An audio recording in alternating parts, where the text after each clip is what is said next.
It's the Indian army, Indian culture, Indian ethos that should reflect in our army, and the Jawans should have a bigger say. This British Indian Army culture of a major difference between officers and Jawans, he wanted more teamwork, and that is something that he set out to do. That remained his endeavor, General Dilawar. Not only did he think of doing that, he actually implemented that. And large number of fields, large number of equipment. Yeah. You will see that they will bear a stamp of our indigenous manufacturing. And this particular direction, he was very sure, very confident, and very methodical. And that is what he was trying, and he was getting a lot of success in it. It was, it's an unspeakable tragedy for the family, for the friends of General Bipin Rawat.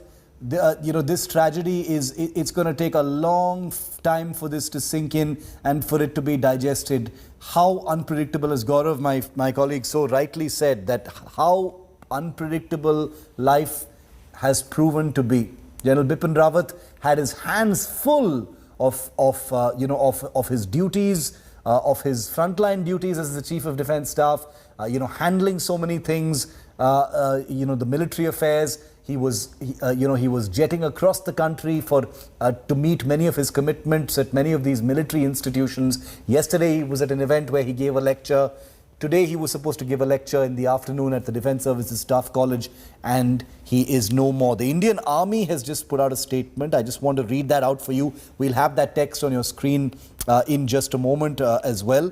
Let me just break for you what the Indian Army has put out in a statement. I'll read it out. It's a generic statement. This is from the Army. General Manoj Mukund Naravane and all ranks of the Indian Army expressed their deepest grief and sorrow over the untimely demise of General Bipin Rawat, Chief of Defence Staff, Mrs. Madhulika Rawat, President of the DWWA, and 11 other military personnel in an unfortunate air accident today, that is the 8th of December. General Bipin Rawat, India's first CDS, was a visionary who initiated far-reaching reforms in the Indian military's higher defence organisation. He was instrumental in creating the foundation of India's joint theatre commands and giving impetus to the increased indigenization of military equipment, a legacy which will be carried on and strengthened by successive generations. Mrs. Madhulika Rawat, also a former president of the Army Wives Welfare Association, or AWA, was an epitome of grace whose presence will be missed by everyone.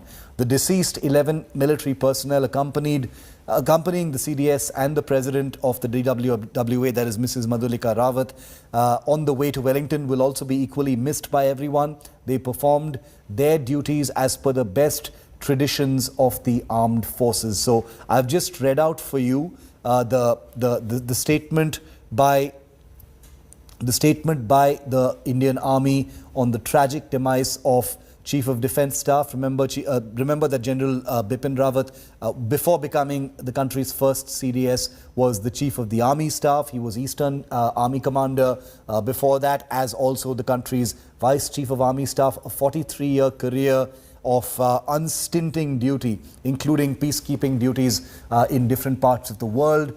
This is a general who had truly earned his stripes, a general who had risen to the very top by sheer dint of commitment to the national cause, a person who has risked his life, a person who has been in operations, someone who was in many ways the brains behind cross-border operations in Myanmar, the surgical strikes, and many other operations as well. Gaurav,